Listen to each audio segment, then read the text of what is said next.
Merely through the fadl and favor of Allah subhanahu wa ta'ala, we were able to complete the fast of the month of Ramadan, and subhanallah, our lives changed so much for this 1 month. Seems to be some disturbance in the system. Our lives changed so much when you read about the pious people of the past. You see them right from the time of the Sahaba radiyallahu ta'ala anhum, staying up at night, in the small hours of the night, worshipping Allah subhanahu wa ta'ala, performing tahajjud prayer, qiyam, reciting the Quran in the hours and moments of the day and night, ana al-layli wa ana al-nahar, remembering Allah subhanahu wa ta'ala, being punctual and regular with their prayers, attending the masajid, supplicating and invoking the mercy of Allah subhanahu wa ta'ala, repenting from their sins, being generous in their sadaqat, in their charity, being kind to others, and forgiving other people's shortcomings, being patient with others, being steadfast on the rulings of deen. This is the picture you get when you read of saintly people, the Salaf Salihin, the pious people of the past, the Zuhad and the Ubbad. Is this somebody's phone? Please silence it. ये किसी का phone है क्या? या कोई तमाशा कर रहा है? ये क्या है? ये क्या है? भाई इसको ऑफ कर दो ना. सबको मुब्तला कर रहे हैं. क्या चीज़ है ये? It's a brother's watch. Yes, so is it your smartwatch? Yes, it's lost touch. You need to disable it somewhere. So we were saying,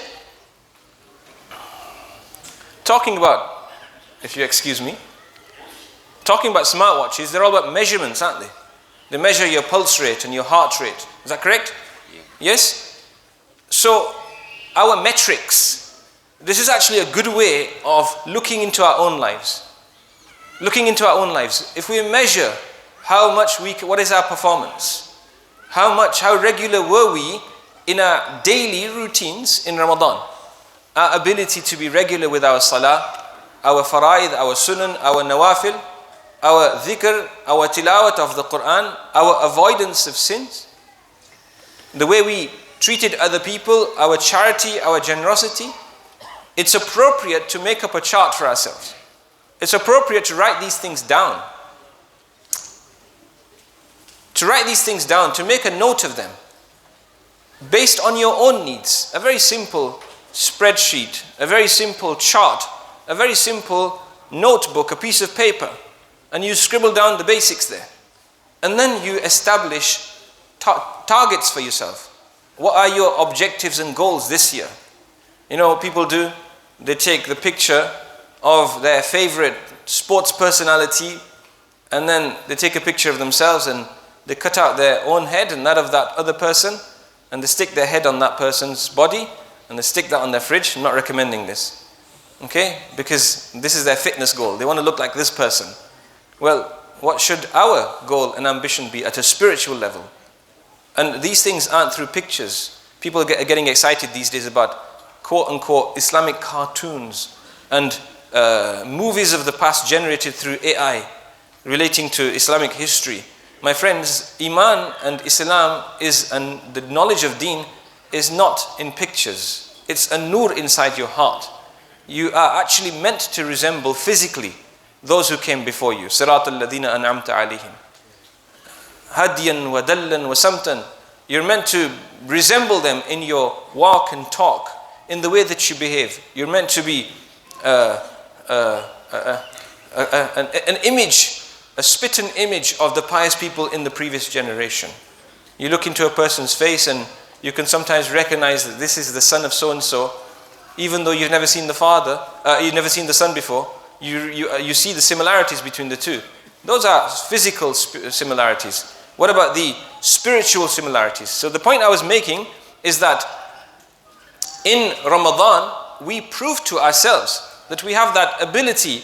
It's within us to rise up at night and perform Fajr prayer on time, to come to the masajid regularly, to take time out for Dhuhr and Asr, Maghrib and Isha, to avoid sins in general, to hold back from even the halal, to lower the eyes, to be careful in the way that we spoke to people and of people, to recite the Quran regularly, to raise our hands and make those special du'as in the small hours of the night and in the particular hours of the morning and afternoon. We proved that this was all possible. You have that capacity within you. So why keep it confined to the month of Ramadan? Is this a temporary friendship? Is this a spirit of love and friendship? وَالَّذِينَ آمَنُوا أَشَدُّ حُبًّا لِلَّهِ. The believers are intense in their love for Allah subhanahu wa ta'ala. And the ayah which I recited right at the start, وَلَا تَكُونُوا كَالَّتِي نَقَضَتْ غَزْلَهَا مِنْ بَعْدِ قُوَّةٍ أَنْكَاثًا. Don't be like the one who breaks her spun yarn into pieces after weaving it, after spinning it with into strong threads. This is, the Mufassirin mentioned that there was actually a lady who lived in Mecca, and she was mad. She had a condition. She wasn't sane. And so what she would do, all day, she would spin yarn. You know, the spinning wheel. Our clothes are made of yarn, which is nowadays, these things are foreign to our young people in particular. The yarn which you spin out of cotton or some other similar material, the long threads, and then these are woven in two directions on a loom, traditionally manually, and now on automated machines, even though the best cloth today as well is hand spun. So basically, and then you get your garments. So this thread, so the yarn, this was an industry which was a domestic industry which every household engaged in through the whole world. The spinning wheel. Some of you might just remember seeing some of your grandparents engage in this kind of activity back in your homelands. It's easily possible. So this lady, she would invest hours of hard work spinning yarn. And then at the end of it all, she'd take it up and pull it apart. She'd tear it up. She'd break it up into pieces. And the Quran is saying, don't be like such a person. Don't be like a person who's very industrious, very hardworking, and they invest intense labor into achieving an end product. And when that end product is supposed to go even further, those threads, if you take the analogy further, you can spin them into cloth which can stay with you for years, and it can be a source of benefit for you and others, and it can achieve some profit and so forth. But what happens is if you break up the labors of your effort, if you break up the pieces and you take them apart, then there's nothing left to show for it. Well, that's exactly what we do when we tear up the hard work of Ramadan in the month of Shawwal. We forget that we worship the same Allah in Shawwal and for the rest of the year, who we worship in Ramadan. It's the same Allah, the same Ilah, and the same Ma'bud. It's not changed. The rules haven't changed. The Sharia is the same. Just as the rules are the same inside the Haram and outside the Haram. If you can show your saintly and pious side in the Haram, the Shuyukh, they say that you should be behaving in exactly the same way outside the Haram. So the month of Shawwal. So we've proven to ourselves our ability. We've proven to ourselves our ability to obey Allah subhanahu wa ta'ala outside of Ramadan as well. Inside Ramadan. And we need to continue that spirit outside of Ramadan. So I was saying, here's the point. So I was, with your du'as, I was saying that, see, what happens is when you are in the Haram, or when it is the month of Ramadan, or it's a night of Ramadan, you're in i'tikaf, then what happens is, as the shuyukh refer to them, the waridat, the spiritual manifestations, the spiritual sweetness and experience that you experience at that time, it pushes you on, it eggs you on. This is what happens, isn't it? You experience something special. In the Haram, you're in front of the Kaaba, and you see that gleaming black cover of the Kaaba, and it's pulling your heart strings. Yes or no? In Medina Munawwara, you're sitting in Masjid Nabi Sharif under the parasols, and you're looking up and you see the dome, and you think of who's beneath that dome. And the Shaykhain, Rasulullah alayhi salatu wasalam, the angels enveloping, and the mercy of Allah showering down, and you You absorb the moment and you think, this earth between me and Rasulullah is connecting us together. Yes, you have this experience. You stand there saying salam. So you are experiencing something special there. And in the month of Ramadan, wherever we are, in the masajid or in our houses. Now, let us understand an important principle, and I'll kind of close with this. 1:55 p.m.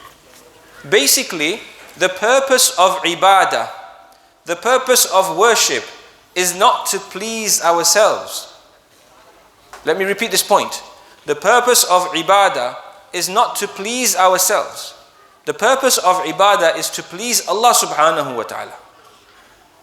So when the going is tough, when it's difficult to worship Allah because you're not having that enjoyment, the ulama say the reward is actually greater.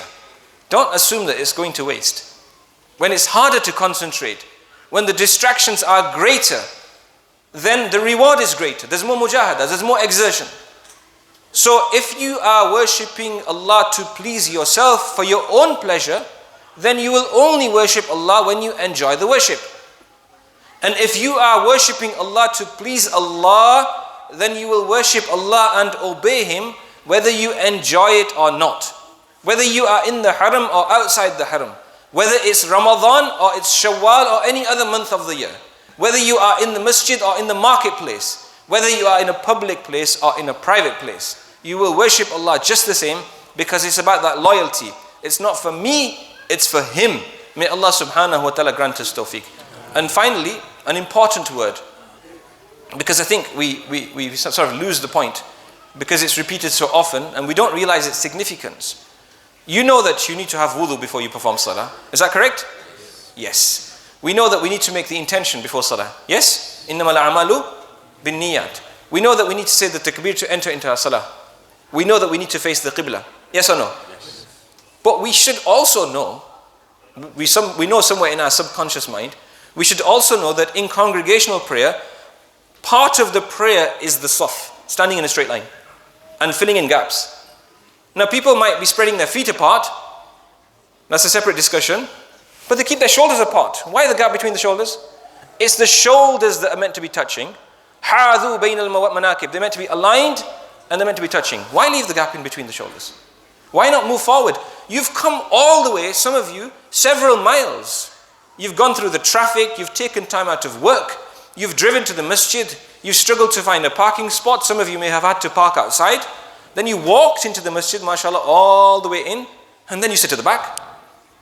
So the last few footsteps, which will complete the congregation in the sense that you complete the rows and you get the extra reward of the front safs as well. That's the bit we just don't bother with. And you know, when we ask to, some people are actually offended.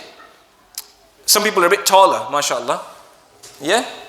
A bit taller. So they feel it's justified to stand a foot behind, even though the person behind them is having to do sajda in their feet. It's not justified. You'll just have to take the front saf then, so your head doesn't bang into somebody, or you'll have to just close your body, make it a bit closer, tighter, because you have to be conscious of other people's comfort as well. But you're meant to stand in a straight line.